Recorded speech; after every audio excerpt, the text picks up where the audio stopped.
자비로우시고 은혜가 풍성하신 하나님, 2020년 사순절 30일 새벽 기도회의 열흘째 날이 되었습니다.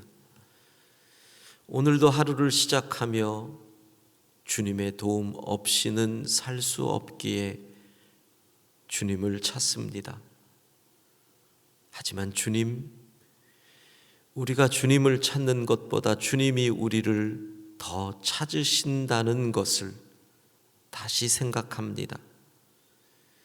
피곤한 여종에도 사마리아 여인을 찾으신 것처럼, 생수가 필요한 그 여인을 만나신 것처럼 이 시간 우리를 찾아오시고 우리의 하소연, 아픔, 사연, 투정, 어떤 것도 다 들어주시고 우리의 갈급한 심령에 생수를 공급해 주시니 감사합니다.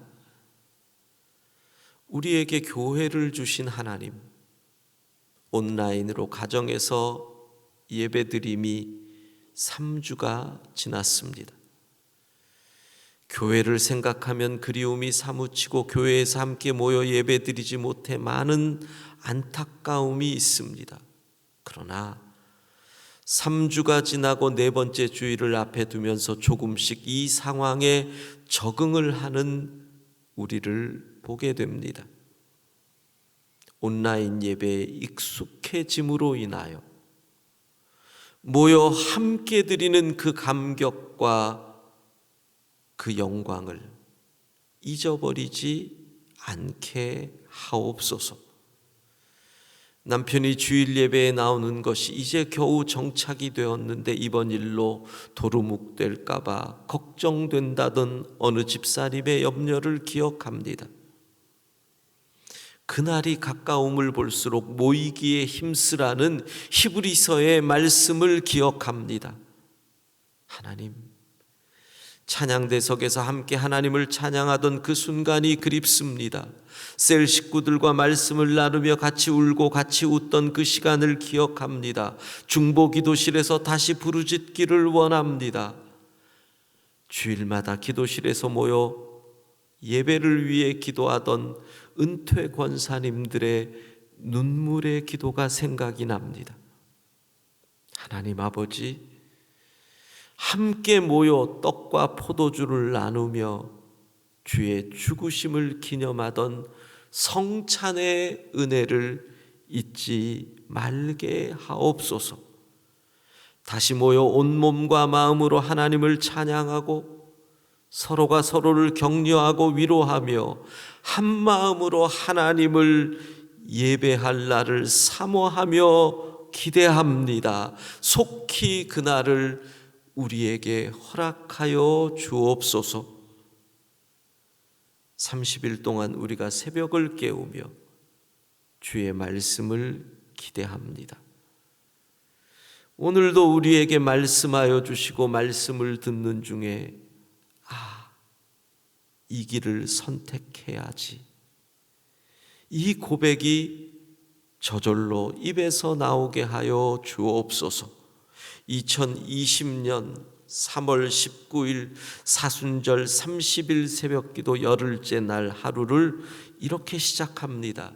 여호와 라파, 치료의 하나님, 우리의 삶의 자리에서 고치시고 만지시고 치료해 주시는 하나님을 체험케 하여 주옵소서. 우리를 사랑하시되 끝까지 사랑하시는 예수님의 이름으로 기도합니다. 아멘. 느헤미야 4장 7절에서 14절까지의 말씀을 교독하겠습니다. 오늘도 주의 말씀이 우리의 발걸음을 인도하는 하루가 되기를 소원합니다. 느헤미야 4장 7절에서 14절까지의 말씀을 교독하겠습니다. 하나님의 말씀입니다. 산발랏과 도비아와 아라비아 사람들과 암몬 사람들과 아스돗 사람들이 예루살렘 성이 중수되어 그 허물어진 틈이 메꾸어져 간다 함을 듣고 심히 분노하여 다 함께 꾀하기를 예루살렘으로 가서 치고 그곳을 요란하게 하자 하기로 우리가 우리 하나님께 기도하며 그들로 말미암아 파수꾼을 두어 주야로 방비하는데 유다 사람들은 이르기를 흙무더기가 아직도 많거늘 짐을 나르는 자의 힘이 다 빠졌으니 우리가 성을 건축하지 못하리라 하고 우리의 원수들은 이르기를 그들이 알지 못하고 보지 못하는 사이에 우리가 그들 가운데 달려 들어가서 살육하여 역사를 그치게 하리라 하고 그 원수들의 근처에 거주하는 유다 사람들도 그 각처에서 와서 10번이나 우리에게 말하기를 너희가 우리에게로 와야 하리라 하기로 내가 성벽 뒤에 낮고 넓은 곳에 백성이 그들의 종족을 따라 칼과 창과 활을 가지고 서 있게 하고 내가 돌아본 후에 일어나서 귀족들과 민장들과 남은 백성에게 말하기를 너희는 그들을 두려워하지 말고 지극히 크시고 두려우신 주를 기억하고 너희 형제와 자녀와 아내와 집을 위하여 싸우라 하였느니라. 아멘. 자, 어제 말씀을 잠깐 돌아보면 인생길에 위기는 반드시 온다. 잘 나가는 것 같은 성벽 재건 사업에도 위기가 왔다는 거죠. 그 앞에 말을 하나 더 붙이면 선한 일에도 위기는 옵니다. 하나님 뜻대로 성벽을 재건하지만 위기는 옵니다. 어떤 말로 하면 선한 일이기에 위기가 오는 것이죠. 어제 말씀드린 것처럼 전쟁터에서도 죽은 시체에게는 총을 쏘지 않는다고 했습니다. 우리가 살아있기 때문에 선한 일을 하기 때문에 화살이 우리를 향하는 것입니다. 자, 그 위기의 상황에서 믿음의 사람들은 어떻게 했느냐? 가인이 아벨에게 덤벼들지만 아벨은 가인과 싸우지 않았습니다. 하나님을 보았지요. 사울에게는 늘 다윗만 보였지만 다윗은 하나님을 바라봅니다. 하나님과 씨름을 하죠. 마찬가지입니다. 산발랏은 느헤미야를 보지만 느헤미야는 하나님만을 바라본다. 하나님과 씨름해야 한다. 이게 어제 말씀입니다. 기억나시죠? 오늘 오신 분들은 어제 재택근무를 한 분들이라서 집에서 과연 새벽 이 영상을 봤을까 하는 의심이 갑자기 내게 쫙 들어와서 봤느냐, 이런 일이 있었습니다. 고승재 목사님한테 얘기하다가 그분이 이스라엘에 계셔서 오펠 가든 얘기를 딱 했는데 그분이 모르는 거예요. 그 얘기는 새벽 기도를 영상으로 안 봤다, 이런 뜻이 되는 거죠. 그래서 그 일에 책임을 지고 어제 교육자들에게 라떼를 샀다는 겁니다. 오늘도 라떼 살 사람을 제가 지금 찾느라고 계속 찾아보고 있습니다. 이러한 이 위기 가운데서 우리가 더 고민을 해야 하는 것은, 더 심각하게 생각해야 되는 것은 산발랏으로부터 들어오는 외적인 위기가 아니라 그 외적인 공격으로 인해서 일어나는 내적인 분열, 이것이 더 심각한 것입니다. 산발랏과 도비야, 그들은 이런 꾀를 갔습니다. 8절을 보면 다 함께 꾀하기를 예루살렘으로 가서 치고 그곳을 요란하게 하자. 친다, 외적인 공격, 협박이죠. 근데 이 요란하게 하자라는 말의 뜻은 동요케 한다, 흔들어 버린다 라는 의미가 담긴 말입니다. 우리가 외적으로 그들을 공격해서 내부의 분열을 일으키자라는 겁니다. 그리고 그 일은 실제적으로 유대 백성들에게 효과를 봅니다. 참 인간이 약하죠. 선한 일일지라도 공격을 당하면 흔들린다는 겁니다. 그래서 10절을 보면 이런 얘기를 스스로 합니다. 흙무더기가 아직도 많거늘 짐을 나르는 자의 힘이 다 빠졌으니 우리가 성을 건축하지 못하리라. 성벽을 재건하는데 그 길에 흙무더기 돌덩어리들이 아직, 생각해 보면 그 흙무더기 돌덩어리들은 586년 BC 예루살렘 성이 바벨론에게 멸망하고 무너졌을 때 그 잔해가 아직도 있는 겁니다. 수백 년 된 거죠. 그런 일들을 해야 되는데 우리는 적다. 일은 크고 우리는 적고. 그 말은 뭐예요? 불가능할 것이다. 이렇게 되는 겁니다. 일은 많고 우리는 지치고. 여러분, 우리가 지금 전 세계로부터 이 위기를 잘 극복하는, 대만이나 싱가포르 같은 나라는 초기부터 단절을 통해서 방역을 했지만 우리는 이미 뚫린 상황에서 잘 하고 있다고 칭찬을 듣는데 이것도 길어지면 힘들어요. 길어지면 지치거든요. 4월 6일까지 개학이 연기됐는데 거기서 또 개학을 연기시킨다면 아마 많은 일들이 생길 거예요. 흙무더기가 아직도 많은데, 할 일이 너무너무 많은데 우리의 힘은 다 빠졌으니 이건 어려워, 이런 소리가 나오게 된다는 것이죠. 11절, 원수들이 말을 합니다. 우리 가운데 몰래 들어와서 우리를 죽인다. 생명의 위협을 느끼게 된다는 겁니다. 그리고 12절입니다. 10번이나 우리에게 말하기를, 근처에 거주하는 유다 사람들 그곳에 와서 너희가 우리에게 와야 하리라. 그 시절에도 그런 말을 알았던 것 같습니다. 10번 찍어 안 넘어지는 나무가 없다. 그걸 아는지.